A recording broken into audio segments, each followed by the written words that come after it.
Bulletin का बाकायदा आगाज करेंगे। बात करते हैं कराची में नाइजीरिया जरासीम से एक और मरीज जाँ बहक हो चुका है, जबकि शहर में नाइजीरिया से जाँ बहक अफराद की तादाद 7 तक पहुंच चुकी है। जबकि दिमाग चाटने वाला जरासीम से जाँ बहक 38 साला जिशान का ताल्लुक नॉर्थ कराची से बताया जा रहा है। जिशान निजी हस्पताल के आईसीयू में ज़ेर इलाज है और माहिरीन सेहत का कहना है कि पानी के टैंक्स और स्विमिंग पूल्स में क्लोरीन की वाफिर मिकदार नाइजीरिया की नशोनुमा रोक सकती है। यहाँ शहर कायद में मोहलिक वायरस नाइजीरिया के केसेस में सामने आने लगे हैं। इसी पर बात करने के लिए हमारे साथ फ़ोन पर मौजूद हैं डॉक्टर कासिम साहब। बहुत शुक्रिया सर आपके कीमती वक्त का। ये बताइएगा सर कि नाइजीरिया इंतहाई मोहलिक वायरस है, इससे बचाव किस तरह मुमकिन की जा सकती है? देखिए, ये एक प्रोटोजोआ है या पैरासाइट है, अमीबा है। और ये तो साफ पानी में उमन होता है। और जैसे कि हमारे घरों में जो पानी आता है उसमें मौजूद हो सकता है, स्विमिंग पूल में लोग जाते हैं वहाँ हो सकता है, या जब बारिश हो जाती है तो कुछ सड़कों में पानी, साफ पानी जमा हो जाता है, तो उसकी वजह से ये हो सकता है। लेकिन इसका जो आम लोगों को समझने के लिए ये जरूरी है कि ये बीमारी पीने से, पानी साफ पीने से नहीं जाता, बल्कि ये नाक के जरिए दिमाग में चला जाता है और वहां जाकर ये सर का सामने का हिस्सा जो दिमाग का होता है उसको ये खाता है। बिल्कुल नोज में जाने के बाद ऊपर ऊपर जाके ये दिमाग में ये खाता है, इसीलिए इसको ब्रेन ईटिंग अमीबा भी कहते हैं। एहतियात ये करना है कि जब आप नहा रहे हो या मुंह धो रहे हो तो नाक के अंदर बेशक पानी चला जाए, लेकिन उंगली डाल के जबरदस्ती उसके अंदर लोग अक्सर घुमाते हैं, तो इसमें चांसेस ज्यादा होता है कि वो फिर अंदर जाकर वो एब्जॉर्ब हो जाए और फिर ये बीमारी ठीक है, बहुत शुक्रिया आपका डॉक्टर कैसर सजाद, आप हमें तमाम तर मालूमात से आगाह कर रहे थे। कराची में कोरोना केसेस में मजीद कमी आ गई है। एक दिन में 545 अफराद मुतासिर हुए। मुस्बत केसेस की शरह 12.62% रिकॉर्ड की गई है। सिंध में 10 अफराद कोरोना के सबब जान की बाजी हार चुके हैं, तो दूसरी जानिब जिनमें से 7 का ताल्लुक कराची से बताया जा रहा है। महकमा सेहत सिंध के मुताबिक 1086 मरीजों की हालत तशवीशनाक है, जिनमें इंतहाई तशवीशनाक 86 मरीज वेंटिलेटर पर मौजूद हैं। कराची में कोरोना केसेस में मजीद कमी आ चुकी है। एक दिन में 545 अफराद मुतासिर हुए। मस्बत केसेस की शरह 12.62% रिकॉर्ड की गई है। सिंध में 10 अफराद कोरोना के सबब जान की बाजी हार चुके हैं, जिनमें से 7 का ताल्लुक कराची से बताया जा रहा है। आगे बढ़े, आपको बताएं कोरोना की चौथी लहर से वुकला, साइलिन, अदालती स्टाफ को महफूज रखने के लिए सिंध हाई कोर्ट में हिफाजती इक़दाम किए गए हैं। अदालत ने सिविल केसेस को 2 हिस्सों में तकसीम कर दिया है। केसेस को 2 हिस्सों में सुनवाई का मकसद कमरा अदालत में रश कम करना और कोरोना से महफूज रहने के लिए एहतियात बरतना है, जबकि सीरियल नंबर 1 ता 20 तक केसेस ब्रेक से पहले सुने जाएंगे।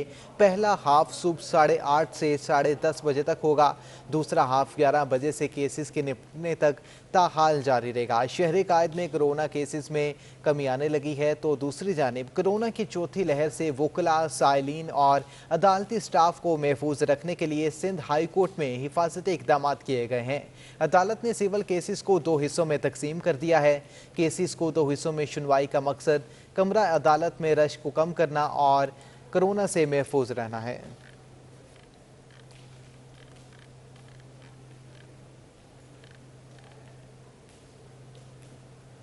दाबीची पंपिंग स्टेशन पर फटने वाली पानी की लाइन की मुरम्मत ताहाल मुकम्मल ना की जा सकी। गुज़श्ता रोज़ लाइन ख़राब होने के बाद पानी की फ्राहमी मुअत्तल हो गई थी, जबकि पिपरी, गुलशन इकबाल, शाह लतीफ़ टाउन, मलीर और कुरंगी समेत कई इलाके भी मुतासिर हुए हैं। दाबीची पंपिंग स्टेशन पर फटने वाली पानी की लाइन की मुरम्मत ताहाल नहीं की जा सकी। मज़ीद तफसीलात जानते हैं अपने नुमाइंदा मोहसिन तालपुर से। जी मोहसिन, आगाह कीजिएगा, क्यों अभी तक मुरम्मत नहीं की जा सकी इस पाइपलाइन की? जी देखें, शाहजहां मस्जिद के तारीखी हामिल के शहर ठठा में जो है पंपिंग स्टेशन बिजली की जो है ब्रेकडाउन हुआ था। उसके सबब जो है कराची को पानी फराहम करने वाली जो कतर की 72 इंच की पंप लाइन नंबर 5 थी जो है वो बुरी तरीके से जो है फट गई थी, जिसके सबब जो है कराची को 1 करोड़ 80 लाख गैलन पानी की फराहमी जो की जाती थी वो जो है शदीद मुतासर हुई है।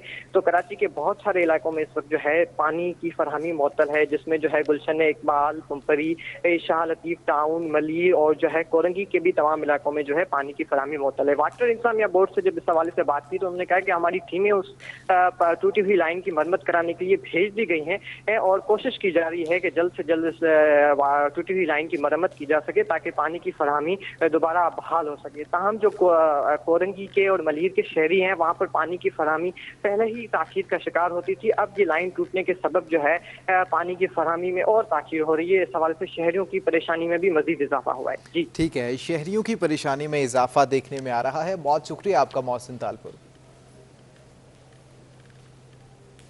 उधर दूसरी जानिब कराची के साहिल के करीब फंसा जहाज 1 माह बाद भी ना निकाला जा सका। क्रेन बॉर्ड्स को साहिल पर फंसे 10 रोज से जायद का अरसा गुजर चुका है, जबकि मौकिफ मौसम के बायस क्रेन बॉर्ड्स को आज भी नहीं निकाला जा सका। आपको अपडेट करें, कराची के साहिल के करीब फंसा जहाज 1 माह बाद भी नहीं निकाला जा सका।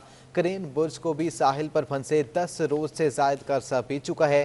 ताहाल कराची के साहिल के करीब फंसा जहाज 1 माह बाद भी नहीं निकाला जा सका। क्रेन बुर्ज को भी साहिल पर फंसे 10 रोज से जायद का अरसा बीत चुका है, जबकि मौकिफ मौसम के बायस क्रेन बुर्ज को आज निकाला नहीं जा सका है। मौसम की बिगड़ती सूरत हाल के बायस कराची के साहिल के करीब फंसा जहाज 1 माह बाद भी निकाला नहीं जा सका। क्रेन बोर्ड्स को भी साहिल पर फंसे 10 रोज से जायद का अरसा बीत चुका है। मजीद तफसीलात जानते हैं अयाज राना से। जी अयाज, आगाह कीजिएगा, क्या पेशरफ्त है, क्या मुश्किल सामने आ रही है जहाज निकालने में? जी बिल्कुल, जैसे कि हैंगटाउन 77 का जो मामला है वो 1 माह गुजर चुका है और अब तक ये जहाज़ जो है हम देख रहे हैं कि सी व्यू के साहिल पर मौजूद है, जबकि इसको रेस्क्यू करने के लिए आई गई क्रेन बार्ज जो है वो भी इस वक्त तक जिसको 10 रोज से ज़ायद का अरसा बीत चुका है उसको भी रेस्क्यू नहीं किया जा सका। आज जिसका काम का ऑपरेशन जो सुबह से शुरू किया गया है उसके अंदर ये था कि जो लाइन यानी कि जो रस्सा डाला गया है उसके अंदर एक टग बोट और एक पायलट बोट की मदद से जो है वो तकरीबन 3000 मीटर तक जो है इस वक्त रस्से को जो है वो पहुंचा दिया गया है। उनका कैप्टन आसिम जो कि तर्जुमान है और शिपिंग एजेंट है, उनका कहना यही है कि हमने 4000 मीटर तक जो है वो रस्से को जो है वो टग बोट पर पहुंचाया है और उसको अब पायलट बोट की मदद से जो है वो रस्से को मजबूती का काम कर रहे हैं। इस वक्त जो समंदर की सूरत हाल है और जो तेज़ हवाओं की वजह से जो टग बोट जो कि क्रेन बार्ज का जो एंकर टूटा था उसके भी एंकर्स वापस फिक्स कर दिए गए हैं, उसमें लगा दिए गए हैं जो लंगर थे। अब जो काम है आज 3 बजे का टाइम दिया जा रहा है कि जब समंदर की जो कैफियत होगी, जो उसकी चढ़ाव जो उतराई की तरफ होगा उसकी मदद लेते हुए जो है वो आज जो है पहले क्रेन बार्ज को निकालने का अमल पूरा किया जाएगा, जबकि उनका कहना कल हमें यही बताया गया था कि पहले क्रेन बार्ज को निकालेंगे, अगर वक्त और मौसम ने साथ दिया तो उसके साथ भी जो है आज जहाज़ को ट्राई करेंगे। लेकिन अब कैप्टन आसिम की जानिब से ये बात वाज़ेह कर दी गई है कि आज सिर्फ जो है वो क्रेन बार्ज को निकालने का पूरा ऑपरेशन है, जो कि अब समंदर की जो कैफियत है वो 3 बजे के करीब जो है वो माफिक होगी, उसको साथ लेते हुए जो है वो आज एक ट्राई करेंगे और क्रेन बार्ज को निकालने के बाद उसको 4000 मीटर पे ले जाकर जो है इसको एंकर कर दिया जाएगा और उसके बाद जब कल सुबह दोबारा जो टाइड शुरू होंगी और जब वो उतराई की तरफ आएंगी तो उसकी मदद लेते हुए कल मुमकिन तौर पे कहा जा रहा है कि जहाज़ को भी निकालने का ऑपरेशन मुकम्मल कर लिया जाएगा। ठीक है, जहाज़ को निकालने का ऑपरेशन मुकम्मल कर लिया जाएगा। बहुत शुक्रिया आपका याज राना। पैसे लेकर टिकट और वीज़ा न देने पर शहरी ने अल मतीन ट्रैवलर्स के खिलाफ सारिफ अदालत में शिकायत दर्ज करवा दी है। अदालत ने शिकायत पर फ्रीकैन को नोटिस भी जारी कर दिया है। तफसीलात जानते हैं वकास खान से। जी वकास, आगाह कीजिएगा, मजीद क्या तफसीलात हैं?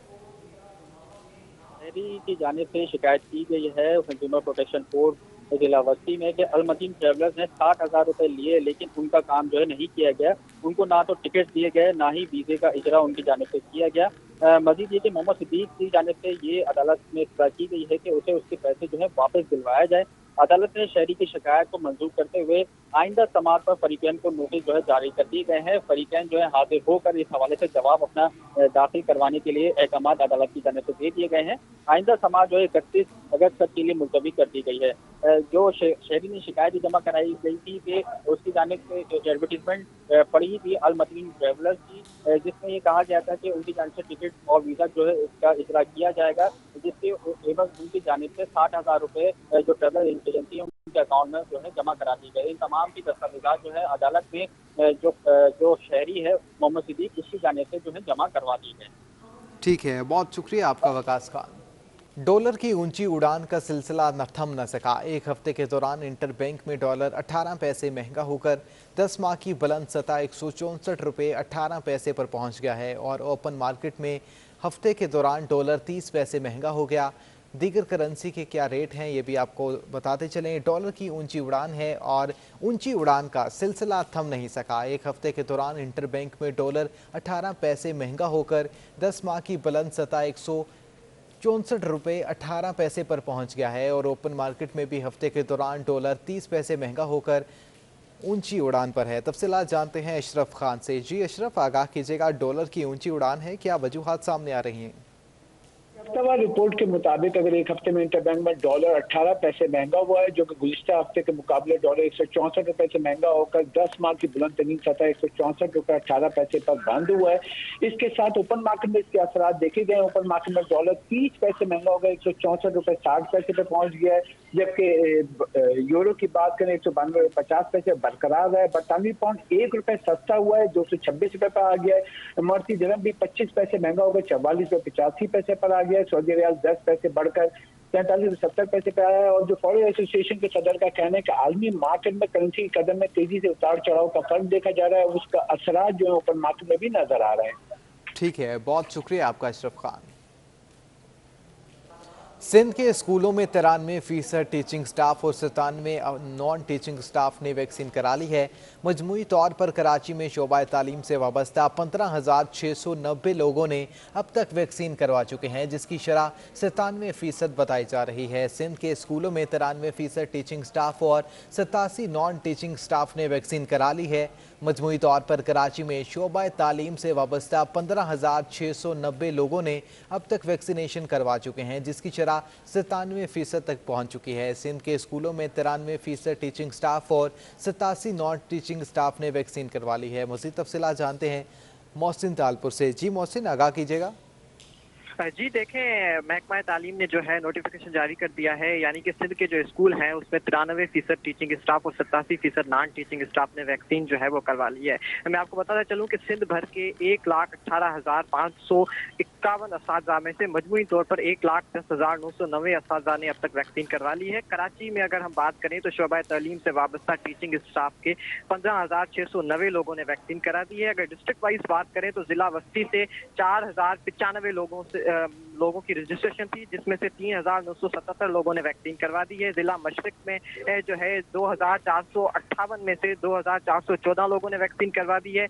जिला कोरंगी में से 2,868 में 2,584 अफराद ने वैक्सीनेशन करवा दी है। जिले मलीर से 2,142 उस्तादों ने रजिस्ट्रेशन करवाई थी। 2,134 अफराद ने वहाँ से भी वैक्सीन का अपना डोजेस मुकम्मल करवा दिए हैं, जबकि जिला जनूब से 2,182 अफराद में से 2,086 अफराद ने वैक्सीन करवा दी है। और आखिरी जिला जो मगरिब है 2,495 अफराद ने उस जिले से भी जो है वैक्सीनेशन करवा दी है। कराची में शोबा तालीम से वाबस्ता 16,095 लोगों ने वैक्सीनेशन की रजिस्ट्रेशन करवाई थी अब तक, जिसमें से 15,690 लोगों ने अब तक वैक्सीनेशन करवा दी है। मजमूई तौर पर अगर हम शरह की बात करें तो 97.84 यानी 97% जो टीचिंग स्टाफ है उन्होंने अब तक जो है वैक्सीनेशन करवा दी है। तो तालीम के शोबे से काफी 97% के असातिज़ा ने वैक्सीनेशन अब तक जो है करवा दी है। जी ठीक है, बहुत शुक्रिया आपका मोहसिन तालपुर। आगे बढ़े, आपको बताएं कराची के बाहिम्मत स्पेशल नौजवान और बच्चे व्हील चेयर पर्सन बैठकर टेनिस जैसा मुश्किल खेल खेल रहे हैं और दूसरों को पैगाम दे रहे हैं कि हौसला न हारो और मैदान में उतरें और बाहिम्मत नौजवानों से मिलकर साथ दें। वैसे बहुत मुश्किल खेल है और बड़ा ही मर्दाना, बल्कि ख़वातीन भी खेलती हैं इसको, और जफाकशी का खेल है। मगर कराची के अंदर बाहिम्मत लड़के लड़कियां हैं जो कि कुछ स्पेशल पर्सनस हैं और कुछ जो है वो व्हील चेयर पर हैं, लेकिन टेनिस जो है वो बड़ी खूबसूरती और महारत के साथ खेल रहे हैं। हम इनके साथ बात करेंगे। क्या नाम है आपका? मेरा नाम मोहम्मद इरफान है। और जैसे कि ये इन्होंने क्लब में 6 महीने का जो है कैंप लगा हुआ व्हीलचेयर का, और आज टूर्नामेंट भी है, तो इंशाल्लाह जो है अच्छा अपना खेल अच्छा, ये कि व्हील चेयर तो आप स्पेशल पर्सन है, चलना बहुत मुश्किल होता है और उस पर टेनिस जैसा मुश्किल खेल खेलना, क्या कहेंगे? जी, जब शुरुआत में तो बहुत मुश्किल लग रहा था, लेकिन जैसे कि हमारे को कोचेस दिए हुए हैं, सर अकील है हमारे, तो उन्होंने हमारे को जब कोचिंग दी तो हमारे को बहुत ईजिली हो गया और अब मज़ा आता है खेलने में। आप क्या कहोगे, व्हील चेयर के ऊपर टेनिस खेलना कितना मुश्किल है? मुश्किल तो है, लेकिन ये कि हिम्मत है, इंशाल्लाह खेल लेते हैं माशाल्लाह से। किसको देख के जज्बा पैदा हुआ था? ये हमारे इरफान भाई हैं सीनियर, इनके थ्रू आए थे हम लोग। अच्छा, आप बताइए कि आप कितने अरसे से टेनिस खेल रही हैं और कैसा लगता है टेनिस खेलना? I have started since when this camp had started, and to me it is very interesting to play tennis. Thank you. आप बताएं कि टेनिस के अंदर कौन आपका फेवरेट कौन है? सर मैं ये मोहम्मद इरफान मेरा जो सीनियर है, और मुझे हम लोगों को यही गाइड करते हैं। इरफान भाई लेकर आए सब? और हमारे सर हैं जी, हम दोनों को ये इरफान भाई लेकर आए और हमारे सर जो है वो हमारे। आप इनकी कोचिंग भी करते हैं, तो टेनिस तो बड़ा मुश्किल खेल है, खुद भी खेलते हैं, क्या पैगाम देंगे? बिल्कुल सर, मेरा नाम मोहम्मद अयूब है और मैं खुद भी टेनिस प्लेयर हूँ। टेनिस प्लेयर, इनके special wheelchair tennis player in लोगों के साथ ही खेलता हूँ। हमारे जो कोच हैं जो हमें सिखाते हैं वो अकील भाई हैं। अच्छा, हम और पीछे ज़रा चलेंगे, यहाँ पर एक रह गए। आप बताइए कि कितनी हिम्मत से आप ये खेलते हैं और कैसा फील होता है जब बॉल के पीछे रैकेट लेके जा रहे होते हैं? बस हिम्मत की ज़रूरत होती है, मुश्किल कुछ भी नहीं है, हिम्मत है तो सब कुछ आसान है। हमारे साथ इनके कोच भी मौजूद हैं। आप यकीनन ये लोग स्पेशल पर्सन्स हैं, इनको ज़्यादा तवज्जो की ज़रूरत होती है, तो क्या पैगाम देंगे? तो ये हमारे पास आते रहते हैं, लेकिन वो इंकरेज नहीं होते आने के। माशाल्लाह हमने 3 साल से ये कैंप लगाया हुआ है, तो काफ़ी बच्चे हैं हमारे पास, 15 के करीब बच्चे हैं। ये इस वक्त हमारे साथ ये सारे बच्चे वो हैं जो यकीनन पाकिस्तान का मुस्तकबिल हैं, और ये स्पेशल बच्चे हैं जो कि लोगों को मैसेज दे रहे हैं कि जो कि बिल्कुल सही सलामत हैं और बिल्कुल है, लेकिन वो खेलों की तरफ राग़िब नहीं होते। और उनकी तरफ से यही पैगाम है कि जिस्मानी कमज़ोरी को किसी किस्म की कमज़ोरी न समझें, मैदानों में आए, खेलें, ताकि आप भी माशरे का एक बाहिम्मत और काम करने वाला फ़र्द जो है वो बन सकें, और आपको किसी किस्म की कोई मुश्किलात ना हो। जब आप खेलते हैं तो यकीनन आपकी जिस्मानी सेहत के साथ साथ ज़हनी सेहत में भी इजाफ़ा होता है और आप माशरे में एक कारामद शख्स बन सकते हैं। जी ठीक है, बहुत शुक्रिया महमूद रियाज आपका।